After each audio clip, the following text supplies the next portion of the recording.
thanks so much. Thank you very much. Hey, it's great to see all of you, and it's really great to be here with you today. We're all here for one reason, and you know what that is. We all care about America. No matter where you come from to be here today, or how you made it to this room, we all gather here just as patriots have always gathered in our country, united in our love of country and perseverance of our great freedoms. This is the year we make a true and honest and real difference in this country, between more freedom and less, between a greater nation or not. You know, Justice Scalia, that's the type of difference that Justice Scalia made. With eloquence, Justice Scalia defended the fundamental freedom guaranteed to every American in a very real and personal way. He defended that liberty given to each one of us at our birth by our Creator. Justice Scalia, and I don't have to tell you this, you all know it, he was a monumental jurist, and he was a hero of American freedom. He was also an avid sportsman and shooter. And I'll tell you this, he was a darn good wing shot. He was also a true friend to America's 100 million gun owners and the 5 million men and women of the National Rifle Association of America. We all mourn him, and we miss him. The thought of President Obama replacing Justice Scalia is harrowing. But I'll tell you this, the thought of a next president putting perhaps 2 or more justices on the bench should scare the hell out of all of us.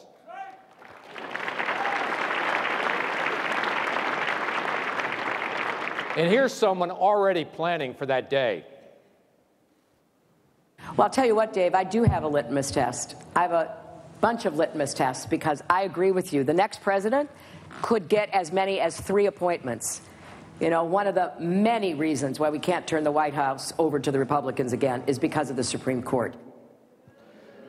Yeah, you got it. You know, Hillary Rodham Clinton couldn't pass a polygraph, but she's already got a litmus test.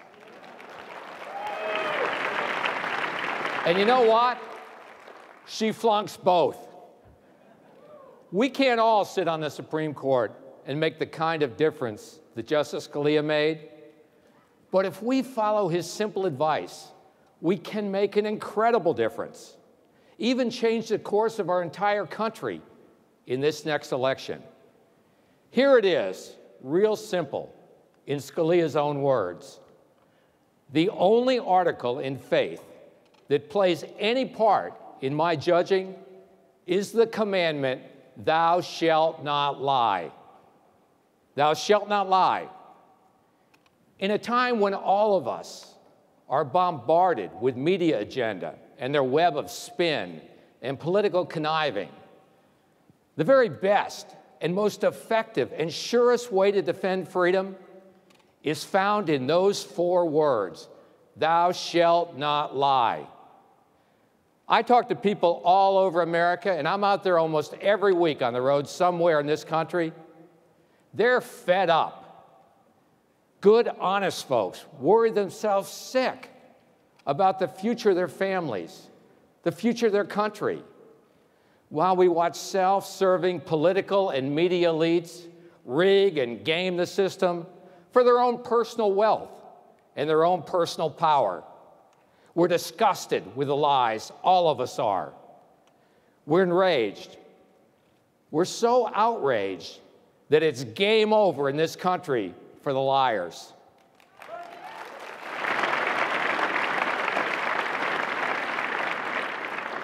You know, this election year proves the rage of the American people to be real and to be powerful. Candidates, strategists, and pundits are learning this year that telling it like it is brings success. Straight talk brings rewards. Heck, you know, that's something I learned in kindergarten. Truth counts. Truth matters. Truth endures. History proves that if you give the American people the straight truth, they will choose honest freedom every single time. That's why for decades the NRA has been the guiding light for American gun owners and those who treasure our constitutional freedoms in this country. The Second Amendment, it guarantees all of our freedoms. And we are unafraid of honest debate. We're unapologetic in going toe-to-toe with anyone who gets between us and those freedoms. Yet, while so many of our constitutionally guaranteed freedoms have been diminished over the last 7 years, Second Amendment freedoms, thanks to people like you all over this country, has been expanded. And NRA membership, and yeah, I applaud that too, we all do. And NRA membership and favorability among the American public has grown to record levels. Why? Because when it comes to telling the truth and fighting for our fundamental freedoms, no one fights harder, longer, or stronger than the NRA.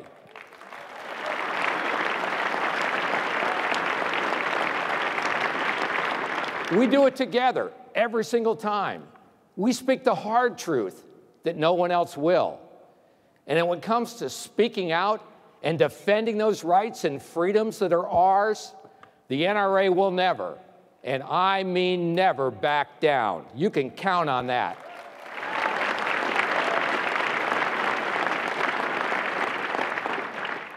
You know, we've been exposing the liars about our freedom for decades, telling the truth that most Americans know in their hearts to be right. Let me give an example. Back in the early 90s, the Clintons pushed one anti-gun scheme after another, restrictions that only affected law-abiding people. So I debated then Congressman Charles Schumer back then on national television. Yeah, I know. He's a piece of work, isn't he? Yeah, always been. Way back then, I described our broken mental health system and argued that the records of those adjudicated mentally incompetent and dangerous should be included in a background check. Watch this old video and see if you can catch Schumer's deceit. Are you in favor of computerizing the mental health records of people into a national computer bank? You bet I am. Well, can we join hands on that and go to Capitol Hill right now? Will you shake on it with me? Because last year you guys were against it. That was more than 20 years ago. I know, it looks like it too, doesn't it? Yeah. You know, the congressman, he shook my hand, went back to his office, and then he did nothing. To this day, Schumer and Obama and Hillary Clinton have still done nothing, nothing, to ensure that the records of those adjudicated mentally incompetent and dangerous are part of the National Instant Check. But they sure try every day to restrict the rights of law-abiding people like all of you in this room today by imposing laws that they have no intention of enforcing against the bad guys. The NRA, we've always fought back, and we beat them back. And how do we do it? We do it with the truth every single time. President Clinton attacked lawful gun owners. He claimed the NRA was to blame for crime.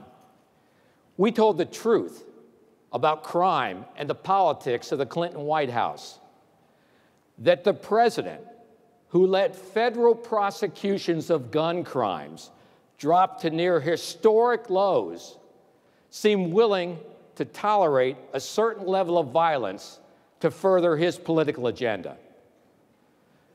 The media, I'll tell you, they went nuts, pressuring me to back down, pressuring me to apologize. Watch this. Mr. LaPierre, the world's watching.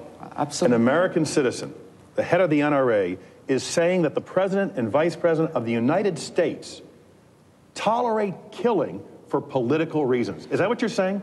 All I'm saying, Tim, is I need a good answer from them as to why they won't prosecute. But are you saying they tolerate killings for political purposes? Tim, the effect of their policy by not taking the drug dealer with a gun, the violent felon with a gun, and the gang member with a gun off the street is somebody later gets killed. If they would pick them up under the existing federal law that they have right now on the books and throw them in the federal penitentiary, they would save lives. You believe the president uses killing for political purposes and has blood on his hands? Tim, all I know is he could save lives, and the chairman, why can't you just say yes? The chairman of the Democratic National Committee said that if they would put the program Wayne and the NRA are trying to get around the country, it would save lives. Some people think you're using this hot rhetoric in order to increase your membership and raise money. Do you believe it or not? I'm using this hot rhetoric because I'm trying to get people to focus on the fact these guys in the White House, while they want a lot more gun laws, they refuse to enforce the gun laws on the books against the drug dealers, the gangs, and the violent felons, and they're the ones doing the killings. You stand by your comments?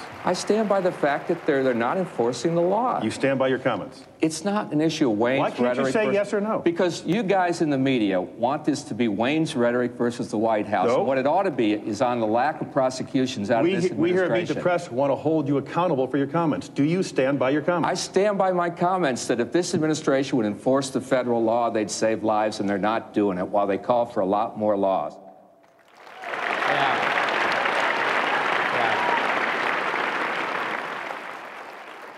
We fought back with the truth about Clinton's lack of enforcement of the federal gun laws that were on the books. And guess what happened that year? NRA membership soared. Our popularity greater than the president or both chambers of Congress. And most of all, gun owners in Arkansas, Florida, West Virginia, Tennessee, and all over this country went to the polls and voted their freedom first. And when that happened, Al Gore went away and George W. Bush went to the White House.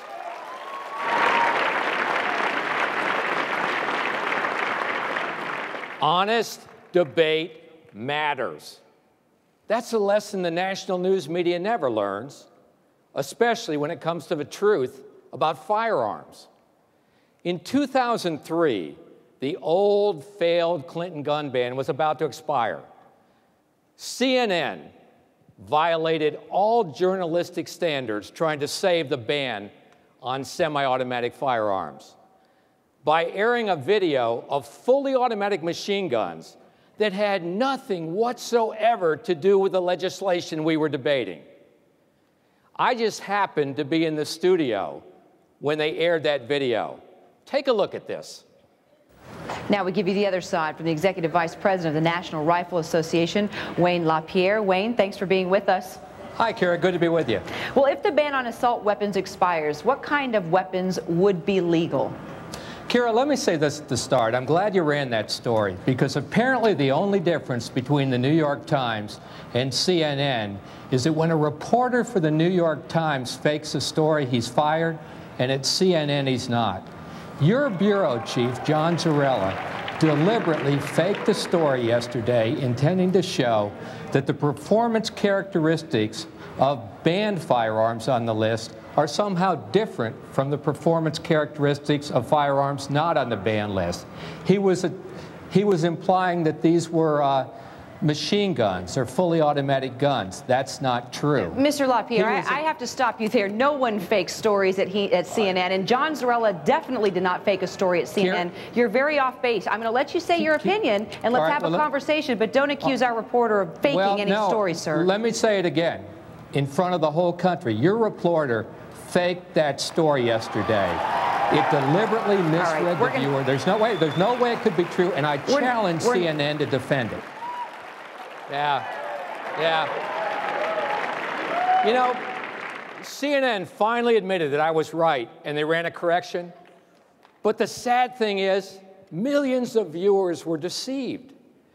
And the deal is, if I hadn't caught them red-handed, like a bank robber running out of the bank with a bag of dye exploding all over the bank robber, they would have never ran that correction, and they would continue to be holding up that lie as truth.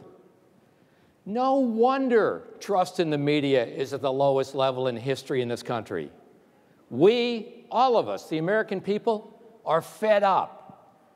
We've had enough of agenda-driven journalists who refuse to tell the truth. Truth does prevail, especially during our nation's most troubling times. When a deranged monster murdered 26 young children and teachers in Newtown, NRA members mourned with the nation. And we were attacked again, blamed again, for a tragedy that had nothing to do with lawful gun ownership. So I stood before the nation and spoke the simple truth that ignited a firestorm among the media and the political elites. Worse, they perpetuate the dangerous notion that one more gun ban or one more law imposed on peaceable, lawful people will protect us, where 20,000 other laws have failed. As brave and heroic and as self-sacrificing as those teachers were in those classrooms, and as prompt and professional and well-trained as those police were when they responded, they were unable, through no fault of their own, unable to stop it. As parents, we do everything we can to keep our children safe. It's now time for us to assume responsibility for our schools. The only way to stop a monster from killing our kids is to be personally involved and invested in a plan of absolute protection. The only thing that stops a bad guy with a gun is a good guy with a gun.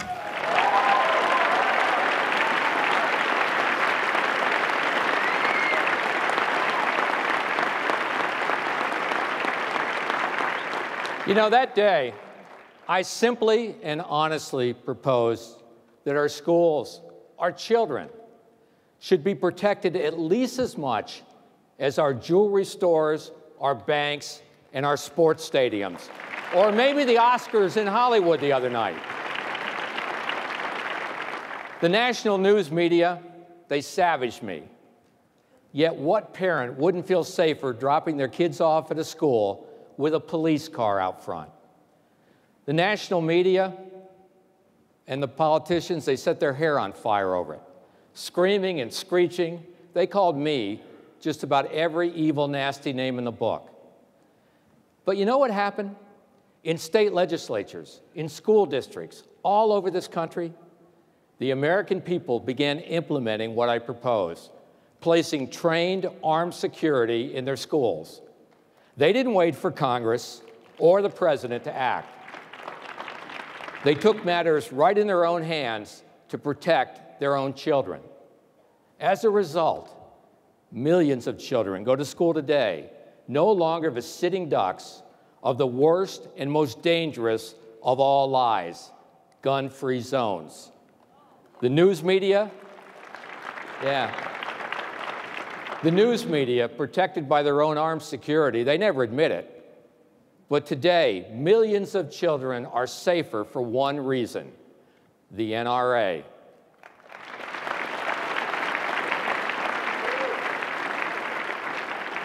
The overwhelming majority of Americans agree with the simple truth that the only way to stop a bad guy with a gun is a good guy with a gun.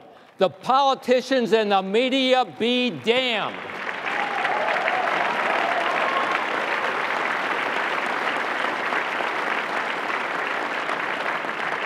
A couple of months ago, President Obama participated in a so-called town hall.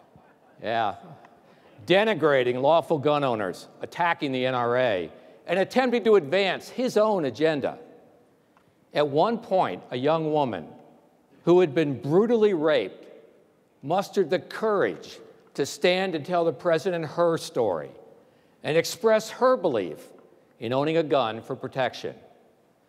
The president lectured her, implied that she wasn't really trained enough and capable enough of defending herself with a firearm. Mr. President, no woman should be left to face evil with empty hands.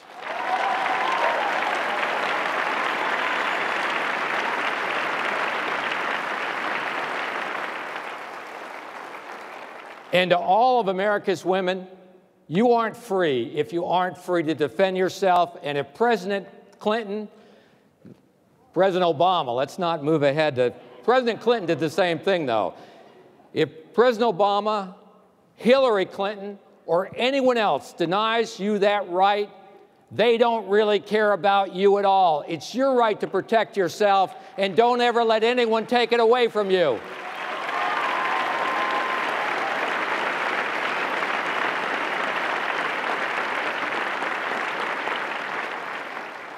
The president went to that town hall to call out the NRA. But I'll tell you, NRA answered right back. Take a look. That is why we won't get suckered into any of Obama's fixed fights. There's a reason why the NRA is not here. They're just down the street. You were saying you would welcome to meet with the NRA. Anderson, I've said this repeatedly. I'm happy to meet with them. I'm happy to talk to them. But the conversation has to be based on facts and truth. Mr. President, pre-screened questions that lead to your long-winded answers are anything but an honest dialogue. But I'll tell you what, I'll meet you for a one-on-one, one-hour debate with a mutually agreed-upon moderator on any network that will take it.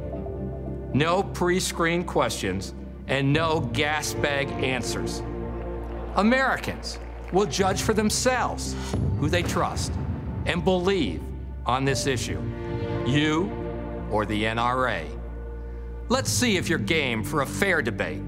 It's your chance to show the American people you're not afraid to meet the NRA on neutral ground. Well,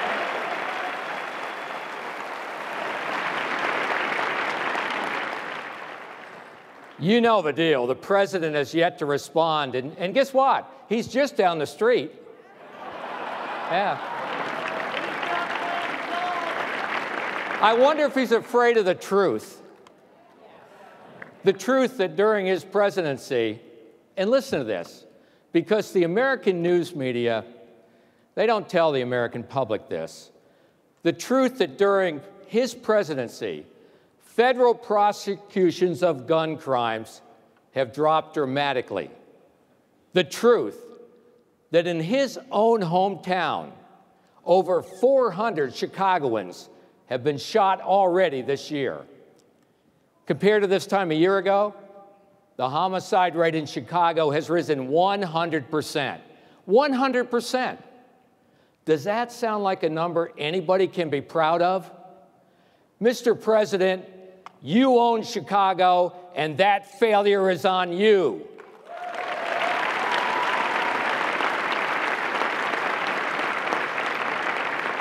The Obamas and the Clintons and all the rest of them never get to seem the most basic truth. They never seem to get it. The most basic truth of all. Right there. You know what? I hung that sign on our building way back in 1993 when the Clintons ran the White House.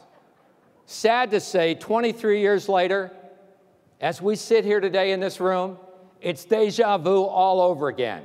Same old Clintons, same old message. It's the criminals, stupid. Don't you ever get it?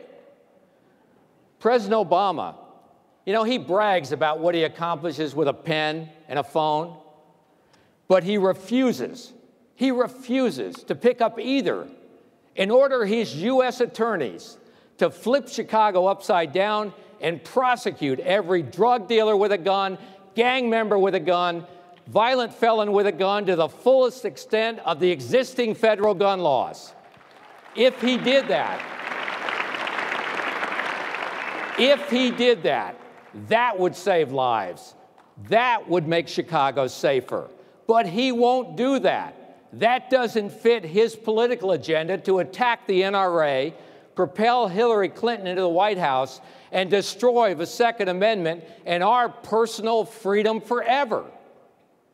It's dishonest, that's corrupt, and we Americans see right through all the Obama-Clinton schemes because we know a liar when we see one. We also know a political coward when we see one. You know, President Obama, He's never going to debate me on guns. His knowledge of that issue couldn't fill a thimble, and he knows it. I would clean his clock, and he knows it. So he'll keep hiding behind his podium in rigged appearances, like all the other truth-dodging politicians, and then he'll lecture us on what's wrong with our rights, while day by day, all over this country, more and more people grow more and more disgusted, enraged, and determined to just throw them all out.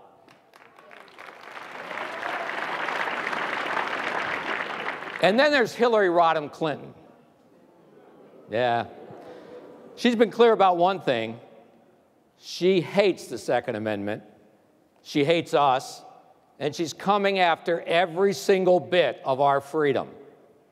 I will stand up to the gun lobby, and we will fight to get common sense gun safety measures. I will stand up to the gun lobby, and we will fight to get common sense gun safety measures. Ms. Clinton, if you want to come after the NRA, and if you want to fight over the God-given rights of America's 100 million gun owners, if you want to turn this election into a bare-knuckled brawl for the survival of our constitutional freedoms, bring it on.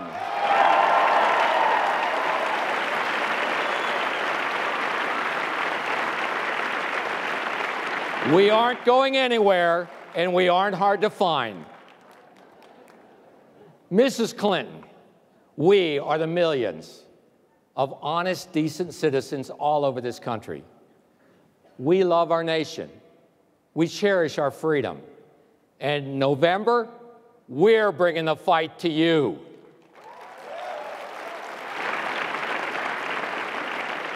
All of us here today and all over this country have a common cause, our freedom and our future. We can and we must fight for it. Americans all over this country have declared that this election is not going to be about the politicians. We've decided that it's going to be about me. It's going to be about my life. It's going to be about my freedom. This is my election, and I'm taking my country back.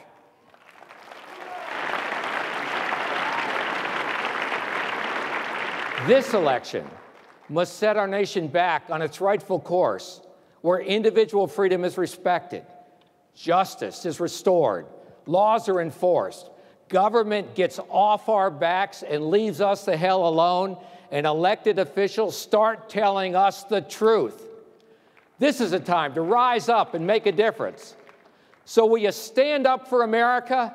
Come on, will you rise up and fight as hard as you can to save our country? Will you stand up for truth and freedom? Let us all vow on this day, we will elect our next president. We will stand and fight with all we've got. We will save our country and take our freedom back. Let's do it together in November. The power is ours, and we can save this country. Thank you very much.